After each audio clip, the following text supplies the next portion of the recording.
Estamos começando o programa Intercampus. Eu sou Ana Flávia Pereira e você pode acompanhar nossa programação pelo rádio na frequência 870M, pela internet no site radio.ufg.br ou ainda pelo aplicativo Minha UFG. A Universidade Federal de Goiás, UFG, está com inscrições abertas à sua 6ª Olimpíada de Empreendedorismo Universitário. Estudantes de graduação ou pós-graduação de qualquer instituição de ensino superior do estado de Goiás podem participar. A Olimpíada de Empreendedorismo Universitário da UFG é uma competição universitária que tem como objetivo disseminar a cultura empreendedora na comunidade acadêmica, colaborar para o desenvolvimento de competências nas diferentes áreas do conhecimento e mobilizar estudantes para o desenvolvimento de ações sociais.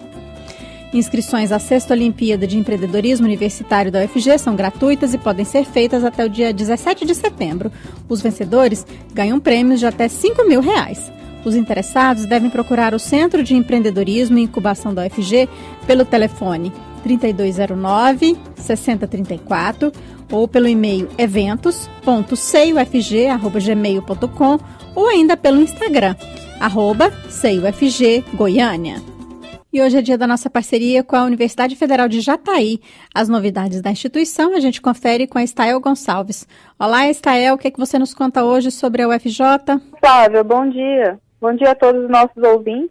Bom, nós vamos falar um pouquinho sobre as questões, digamos assim, políticas da nossa universidade, né? Aqui a Universidade Federal de Jataí, como vocês sabem, está em processo de implantação, mas ainda não tem uma gestão específica, né, para conduzir os destinos dessa universidade. Então, como a gestão da Regional Jataí da UFG se encerra agora no mês de outubro, iniciaram-se ontem as campanhas eleitorais das chapas que pleiteiam a vaga de diretor e vice-diretor para a nova gestão do próximo quadriênio.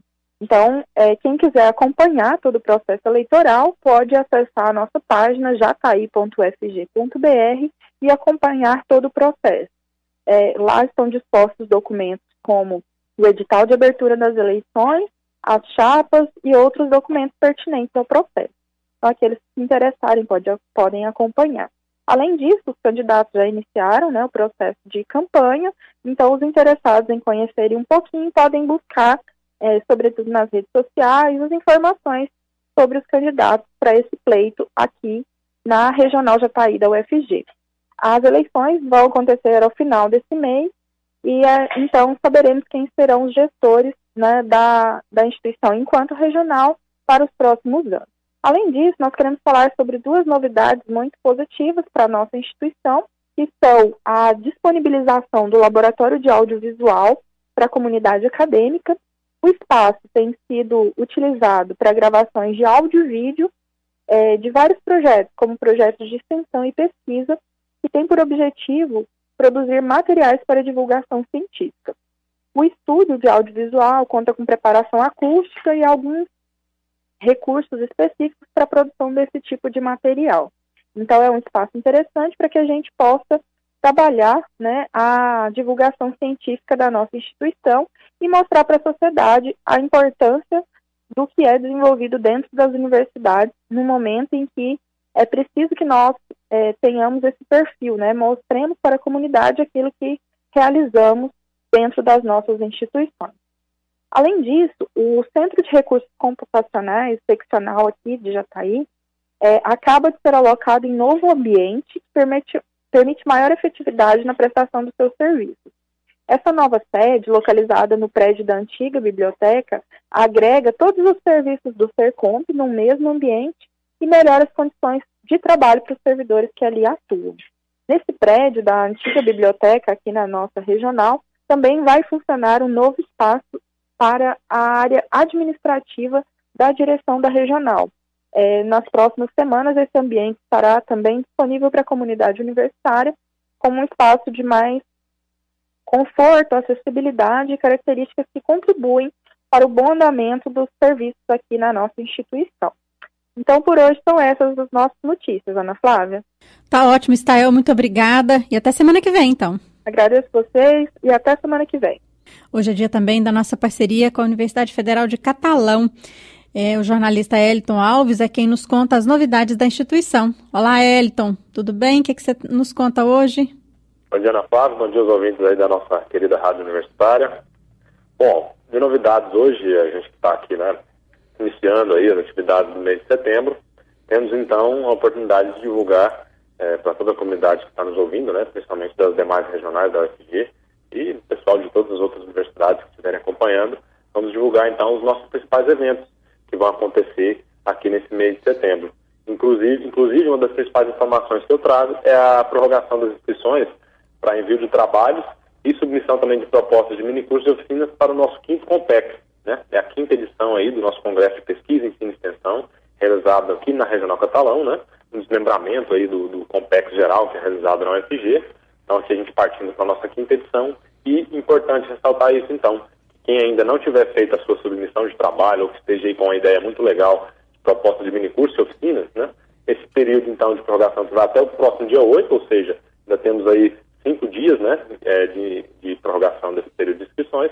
Pode estar fazendo, então, tanto a inscrição com a submissão do seu trabalho, né, aqueles que forem trabalhos que serão apresentados, né, e também quem tiver propostas de minicursos e oficinas que desejem fazer a atuação aqui no nosso Compex, aqui em Catalão, né, seja da Regional Goiânia, seja da Regional Jataí, da Regional da Cidade de Goiás, né, a Torcida de Goiânia. Então, tem essa oportunidade aí até o dia 8 para estar fazendo essa inscrição, né. O nosso 5º Compex vai ter como temática bioeconomia, diversidade e riqueza para o desenvolvimento sustentável, né, seguindo aí a campanha do Compex da UFG também, né, e nesse caso, quem tiver interesse em estar fazendo aí a proposta de trabalho, oficina ou minicurso nessa temática, né, basta acessar o site que é o evento.fg.br/5CompexRCUFG, tudo maiúsculo. Então, acessando o site lá, tem todas as informações para fazer essa inscrição, certo? Então, a gente conta aí com a participação de todos, né? Não só mesmo na submissão desses trabalhos e dessas propostas de minicurso e oficinas, mas como também ouvinte, né? Participante aqui da programação do nosso 5º Compex, que vai estar recheadíssimo. Quem tiver curiosidade também de estar acompanhando a programação, né? No site que eu disse agora mesmo, tem lá já essa programação. Bom, esse então foi o recadinho sobre o nosso 5º Compex. E agora aproveitar também para estender o convite da mesma maneira, né, em relação à participação em outros eventos muito importantes que teremos aqui nesse nosso mês de setembro. Um segundo evento aí, que com certeza é de grande apelo para todas as nossas regionais, é o 2º Colóquio de Ensino Secundário no Brasil. Então, aí já falando mais com o pessoal da área de educação, né, teremos aqui na regional esse 2º Colóquio de Ensino Secundário no Brasil e que nessa oportunidade estará recebendo um professor francês, o professor Laurent Gutierrez, que vai estar presente aqui fazendo uma palestra, além de também um minicurso, no caso, sobre fontes documentais para pesquisa em História da Educação.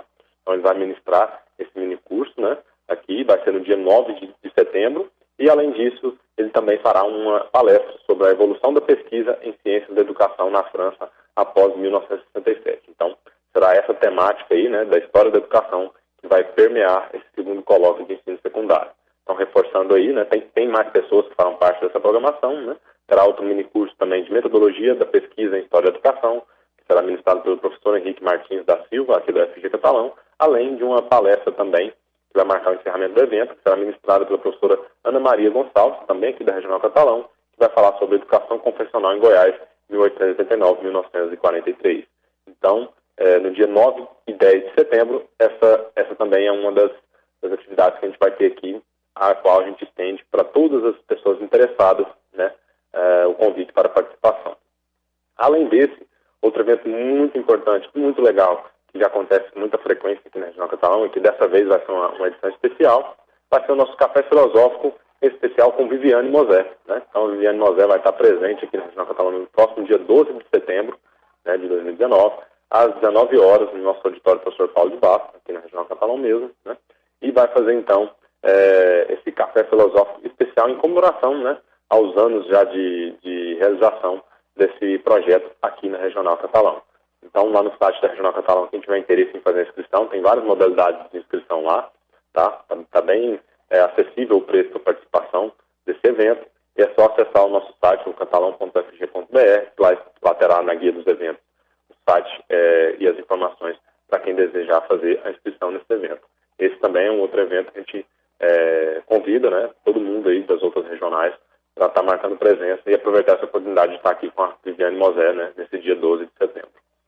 Bom, além disso, está vindo também aí o nosso 4º Congresso Nacional de Educação, o CONAED, vai acontecer dos dias 24 a 27 de setembro, aqui na Regional Catalã. Então, mais uma oportunidade de evento também a nível nacional, que vai acontecer aqui para o pessoal da educação, né? Além disso, teremos um evento muito legal para a área de exatas, mais especificamente para a licenciatura em matemática, também realizado pelo nosso projeto Central Piqui, que vai ser uma oficina de introdução à janela CAS do software GeoGebra. Então, será uma oficina aí onde vão ser ensinados, né, os macetes aí para uso dessa janela CAS, né, o CAS do software GeoGebra. Vai ser indicado principalmente para estudantes, né, de licenciaturas e professores também de educação básica que tiverem interesse em estar aprendendo mais sobre essa ferramenta que é utilizada principalmente, né, na área de exatas aí, no ensino de vários conceitos de cálculo, né, de matemática. Também vai acontecer aqui no dia 14 de setembro, às 10 horas da manhã, né, uma oficina, das 10 ao meio-dia, e está aberta, então, a inscrição tanto de professores do curso de licenciatura em matemática, quanto professores de educação básica, né, que estiverem atuando aí e tiverem interesse na temática. Bom, então, a gente passou por cima aí dos principais eventos que a gente vai ter, né, ao longo desse mês de setembro. Tem muitos outros que todo mundo pode estar conferindo acessando o nosso site, né? Mais próximo, inclusive, tem dia 5 a nossa 8ª Feira de Ciências, que vem para o momento de apresentação dos trabalhos. Então, no dia 5 de setembro, na parte da manhã, estarão sendo expostos ali na nossa quadra de esportes todos os trabalhos que foram inscritos, né, e aprovados para essa Feira de Ciências. É um evento muito legal. As escolas, né, de Catalão e região trazem seus trabalhos para serem apresentados, né, dentro de uma temática que foi, no caso dessa edição, Ciência Brasileira, Por quê e Para quê. Então, é um dos eventos mais legais que temos aqui também na Regional Catalão, né, para quem gosta de ver aí o que os nossos estudantes estão desenvolvendo e projetando na área de ciências, né. Então, para finalizar, então, né, agradecer mais uma vez o espaço, Ana Flávia, e, né, fica aí o convite para todos os nossos ouvintes aí, que estiverem passando aqui por Catalão, né, ou mesmo coloquem na sua agenda aí, né, alguns desses eventos que a gente noticiou, e possam estar aí presentes aqui na Regional Catalão para prestigiar junto conosco. Tem evento aí para os mais variados gostos, né, Elton? Muito obrigada por sua participação. Exatamente, aqui no Intercampus. Parabéns aí pelo trabalho que vocês estão desenvolvendo aí na Universidade Federal de Catalão. Bom, agradecendo os elogios, Ana Flávia, só complementando o que você disse, realmente, eventos para variadas temáticas, várias áreas de conhecimento, para todos os públicos, comunidade externa, comunidade interna. Então, Regional Catalão aí, com o mês de setembro, repleto de eventos mesmo para quem gosta, né, e quem também quer estar aí mais inteirado em relação à pesquisa, ensino e extensão que está acontecendo aqui dentro da Regional Catalão. Muito obrigado mais uma vez e até terça-feira que vem, viu, Ana Flávia? Um abraço. Até semana que vem. E complementando aí a informação do nosso colega lá de Catalão, né? Aqui em Goiânia, o período para submissão de trabalhos aí ao 16º Congresso de Pesquisa, Ensino e Extensão, o COMPEX, da Universidade Federal de Goiás, termina amanhã. Também nessa quarta-feira termina o prazo para inscrição de projetos para exposição na segunda mostra UFG de Inovação, que vai acontecer, né, durante o 16º COMPEX.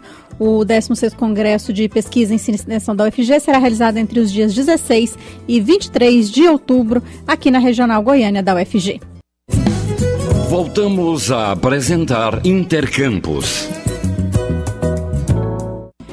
A floresta amazônica possui uma das mais ricas biodiversidades do mundo. Isso significa que nessa floresta reside uma grande variedade de seres vivos, vegetais e animais. A jornalista Isaura Carrijo conversou com o professor Paulo de Marco Júnior. Ele é vinculado ao Departamento de Ecologia do Instituto de Ciências Biológicas da Universidade Federal de Goiás, a UFG. Ele falou sobre a importância da biodiversidade na Amazônia para o planeta. O professor enfatizou que a redução de investimentos e pesquisas na região causa grandes prejuízos ao futuro do país. Vamos acompanhar a entrevista. A floresta tropical amazônica, que cobre boa parte do noroeste do Brasil e se estende até a Colômbia, Peru e outros países da América do Sul, é a maior floresta tropical do mundo. Famosa pela sua biodiversidade, a Amazônia constitui a maior coleção de plantas vivas e espécies animais de todo o planeta. Para falar sobre essa grande biodiversidade, sobre a importância da Amazônia para o equilíbrio do meio ambiente, nós conversamos agora por telefone com o professor Paulo de Marco Júnior, ele que é vinculado ao Departamento Departamento de Ecologia do Instituto de Ciências Biológicas da UFG. Olá, professor. Bom dia. Obrigada por atender nosso convite. Eu agradeço muito a oportunidade. É um prazer falar sobre a Amazônia e sobre a sua preservação. Professor Paulo, muito se fala, né, da importância da biodiversidade da Amazônia. Eu queria que você explicasse para a gente o que determina essa riqueza de espécies. Isso é comum em outros lugares do mundo? As florestas tropicais costumam ser os locais do planeta mais ricos em biodiversidade. Realmente, nós temos uma estimativa de ter mais de 40 mil espécies de plantas que tem na Amazônia, das quais 30 mil são provavelmente endêmicas, ou seja, elas só ocorrem na Amazônia. A história da Amazônia é uma das pistas para explicar por que a sua biodiversidade é tão grande. Com uma alta estabilidade climática e poucos impactos, isso favorece o desenvolvimento, a evolução de espécies, de mais espécies, que dividem esse ambiente de formas cada vez mais finas, e por isso nós temos tantas espécies. Parte disso tem a ver com a própria estrutura espacial dessa floresta. Por exemplo, os rios acabam se transformando em barreiras que favorecem o desenvolvimento de espécies diferentes em cada uma das suas margens. Isso é muito facilmente observado em espécies de mamíferos, em especial macacos, mas também são observados em vários sistemas. Além disso, na Amazônia é muito comum o que nós chamamos de microendemismo. Por exemplo, espécies de peixe que só acontecem numa pequena bacia isolada no sistema. Então, parcialmente, a gente pode dizer que a história da Amazônia, com a sua estabilidade climática e a sua estabilidade histórica, ou seja, mantendo essa vegetação como está há muito tempo, é uma das pistas para explicar por que ela é um dos sistemas mais ricos em biodiversidade do planeta. Lembrando que a Amazônia coloca o Brasil numa situação muito particular. 35% da floresta do mundo inteiro está no Brasil. E a Amazônia se destaca como talvez a mais importante para esse planeta. Uhum. Agora, é por isso também que a Amazônia desperta tanto interesse, né, de estudiosos, pesquisadores no mundo inteiro. Ainda há muito o que ser descoberto nessa região, professor? Então, hoje eu sou coordenador da lista de espécies ameaçadas do Brasil de um tipo de organismo, de inseto, que são as libélulas. Eu tenho acompanhado e estudado a busca para se conhecer melhor a biodiversidade nos últimos 25 anos. Uma das coisas que eu posso observar dos estudos que a gente fez é que, por exemplo, apenas como um exemplo desse grupo, nós só estudamos cerca de 20% da área inteira do Brasil, onde estão as espécies e onde podem existir espécies novas. Grandes áreas da Amazônia nunca foram realmente inventariadas de biodiversidade. E como eu falei anteriormente, é possível ter distribuições de espécies que estão isoladas em pequenas bacias hidrográficas dentro do sistema ou em pequenas áreas nesse sistema. Por isso, muitas dessas áreas, ao não terem sido visitadas, podem representar locais onde ainda existem espécies que ainda não foram coletadas. Nós temos uma estimativa, por exemplo, que temos 950 espécies de libélula no Brasil, e um estudo que a gente fez recente, imagino que talvez tenha ainda 10 a 20% de espécies a serem conhecidas pela ciência, e a maior parte delas em áreas remotas da floresta amazônica. Uhum. Agora, a diminuição de recursos, né, investimentos, projetos, né, que estudam essa região da Amazônia, compromete, professor, o futuro desses estudos? Ela compromete o futuro do país. Compromete mais do que o futuro desses estudos. Os estudos científicos são uma forma, um atalho para que o país se encontre com sucesso com seu próprio futuro. Uma das coisas que chama muita atenção quando nós pensamos na Amazônia, em primeiro ponto, é que esse desconhecimento sobre a própria biodiversidade, ele tem vários níveis. O primeiro é que nós não sabemos quais espécies são. Significa que muitas das bolsas que são cortadas estão retirando a nossa possibilidade de formar futuros taxonomistas que vão conhecer mais sobre plantas e animais desse sistema. Mas um segundo nível é que nós não sabemos o papel que essas espécies têm nos ecossistemas. E esse ponto é fundamental para o futuro do Brasil em termos econômicos, inclusive. Uhum. Cada vez mais nós observamos como polinização e outros tipos de serviços que as florestas dão afetam diretamente a nossa economia. A biodiversidade é um fator fundamental do desenvolvimento econômico da Amazônia, seja por causa do uso das árvores, seja por causa do papel que peixes têm na economia do local, mas também para a existência de produtos que podem se tornar fundamentais para o futuro econômico do Brasil. o açaí, uma grande quantidade de palmeiras, outros tipos de produtos médicos que nós sequer tivemos a oportunidade de estudar. O corte de bolsas e o corte de investimentos é como se você tivesse apagado a luz da lanterna que ilumina o nosso futuro. Nós perdemos a oportunidade de ver coisas que podem melhorar nossas decisões sobre como e quais são os rumos da nossa economia. Mas tem um ponto fundamental muito bem desenvolvido pelos pesquisadores do INPE, que demonstraram que as chuvas que acontecem no sul do Brasil são decorrentes da própria floresta amazônica. Esse é um exemplo de um estudo científico que ainda precisa ser avançado. Nós precisamos de entender várias dessas coisas e que são totalmente paralisados quando você faz cortes nessa escala absurda, extrema, sobre o pensamento, sobre a produção de conhecimento no Brasil. Professor, apesar de existir, né, um esforço no sentido de se preservar essa riqueza, né, a gente não pode negar que a agropecuária, por exemplo, o desmatamento tem causado prejuízos, né, à região da Amazônia. Que risco que nós corremos caso essa situação avance ainda mais? Tem ocorrido uma mudança, né, no cenário aí, visualmente falando, né? Parece que a Amazônia tem perdido muito, né, de sua extensão. E que impactos isso traria para o Brasil e para o mundo? A primeira coisa é entender que o processo, como a ocupação é feita na Amazônia, na maior parte das vezes de forma ilegal, ele inicia pelo processo de desmatamento como forma de tentar ter a posse da terra. Então, quando se faz queimadas na Amazônia, desmatamento, muitas das vezes é uma tentativa de tomar posse de algo até de uma forma inadequada. Os próximos passos são o avanço do gado, mas aí vem um primeiro ponto importante sobre como é que esse sistema todo funciona. 50% das áreas que são ocupadas inicialmente da agricultura dessa forma ilegal são abandonadas e não se tornam áreas produtivas. Então, não é simplesmente que nós estamos destruindo o sistema. Nós não estamos usando ele de uma forma adequada. Nós estamos abandonando sem de forma efetiva. O risco que tem, uma coisa importante para chamar a atenção é que, como eu falei, a própria agricultura do Sudeste depende da chuva da Amazônia.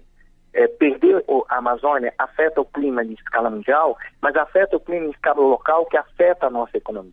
Sim. Isso é tão interessante que, se você for observar, muitos dos grupos que tentam avançar de forma mais produtiva no agronegócio hoje, já entende que para vender produtos de qualidade no exterior, é preciso fazer isso de uma forma sustentável, com técnicas que permitem o uso do sistema de forma efetiva, sem destruição. Isso significa também um componente de pesquisa científica, porque é preciso desenvolver as estratégias, as formas, e isso também é desenvolvimento científico. Os riscos são enormes, é difícil você ter tanto otimismo agora, porque a situação é particularmente muito difícil, mas também existem muitas iniciativas que sendo nesse momento desenvolvidas na Amazônia, por exemplo, estratégias de uso da floresta, reduzindo o impacto no corte das árvores. É possível desenvolver de forma sustentável, mas para isso é preciso ter conhecimento, é preciso ter vontade política e é fundamental que se entenda que não se pode buscar um grande ganho econômico imediato, porque ele levaria a uma perda absurda no futuro. É possível fazer isso de uma forma mais efetiva hoje. É possível que, com o avanço desse desmatamento, dessas queimadas, a Amazônia se transforme numa savana, professor? Bom, essa é uma discussão real, mas ela envolve mais do que só o desmatamento, mas também a interação entre a perda de hábitat do desmatamento e as mudanças climáticas que já ocorrem no sistema. As mudanças climáticas, elas não são simplesmente aquecimento, elas também significam variação. Tem áreas que vão chover mais e tem áreas que vão chover menos. Algumas áreas da Amazônia vão chover menos, favorecendo ainda mais esse tipo de estratégia, reduzindo a eficiência de algumas estratégias de uso do próprio recurso, mas levando ao desenvolvimento de savanas. É preciso de entender que existem áreas de savanas dentro da floresta amazônica, ilhas, e essas ilhas podem aumentar do sistema. Um estudo recente, desenvolvido por pesquisadores do Mato Grosso, tem mostrado que, com as mudanças climáticas, o cerrado está avançando sobre a Amazônia na região do Xingu. Então, sim, essas coisas são possíveis, mas elas não são tão simples de serem preditas por causa das dificuldades inerentes de entender a interação sobre a forma como está sendo perdida as áreas de floresta e os efeitos com as mudanças climáticas. Bom, para finalizar, né, com base em tudo que a gente falou na situação atual, queimada, desmatamento, agropecuária, como é que o senhor avalia essa questão, o futuro da Amazônia? Te parece otimista, professor? Olha, eu sou um professor de universidade pública brasileira. É meu papel criar soluções e eu não consigo criar soluções se eu me torno muito pessimista. Então, quando eu observo toda a situação desse momento, eu imagino que talvez não muitos anos atrás, nós estávamos num momento em que o mundo inteiro olhava para nós como um líder de como fazer bem estratégias para conservação, mesmo que nós tivéssemos algumas limitações. Hoje nós estamos numa situação em que o mundo inteiro olha para nós como um vilão da conservação, porque as ações recentes têm sido as piores possíveis, como desautorizar a fiscalização, reduzir recursos que podem aumentar a preservação desse sistema. Mas a gente também observa uma série de iniciativas positivas. Por exemplo, muitos elementos do agronegócio levantam as suas vozes para defender a Amazônia, por entender que a manutenção desse sistema é importante para, inclusive, a produção econômica. Quando a gente observa algumas vezes, imagina as pessoas dizendo sobre nós precisamos ocupar a Amazônia para ter vantagens econômicas, é uma observação muito superficial, muito ingênua, quando quem entende mais da Amazônia sabe que nós podemos produzir, mas nós temos que saber fazer isso e nós temos que estudar mais e desenvolver mais. Mas nessa linha de coisas interessantes, você observa hoje, por exemplo, que as taxas de desmatamento hoje são as menores das terras indígenas. As terras indígenas ajudam a preservar a Amazônia. Então, você tem alguns exemplos de fenômenos sociais e de processos que ajudam a conservar a Amazônia hoje. O que nós precisamos como sociedade é tentar incentivar essas coisas que são positivas para que nós tenhamos um futuro para a Amazônia e um futuro economicamente viável para o Brasil. O que é preciso entender apenas, isso é uma questão longa, porque é uma questão cultural, é uma questão educativa, é que a sociedade brasileira tem que entender que o valor da Amazônia não é convertido em dólares em um curto espaço de tempo. É algo que representa uma sustentabilidade econômica a longos espaços de tempo. E isso nós precisamos de entender como sociedade. Tá certo, nós conversamos com o professor Paulo de Marco Júnior, vinculado ao Departamento de Ecologia do Instituto de Ciências Biológicas da UFG, falou um pouco aí sobre a importância, né, da biodiversidade, da Amazônia para o equilíbrio, né, do meio ambiente para a nossa sobrevivência. Professor, obrigada pela sua participação aqui na Rádio Universitária da UFG e até uma próxima. Eu agradeço muito a oportunidade, estaremos sempre à disposição. Um abraço. Então, hoje aqui no Intercampus, né, a gente apresentou aí a primeira parte de um material especial sobre a Amazônia. Amanhã, quarta-feira, para dar continuidade aí a essa conversa, o Intercampus levará ao ar entrevista com a bióloga Caroline Nóbrega. Ela é doutora em Ecologia e Evolução aqui pela Universidade Federal de Goiás. Na conversa, ela irá falar, né, sobre o seu trabalho na ONG Aliança da Terra, que atua no combate a incêndios florestais. E ela vai falar também sobre a perda de biodiversidade, né, em razão dessas queimadas aí florestais, né, principalmente na Amazônia. Não perca amanhã.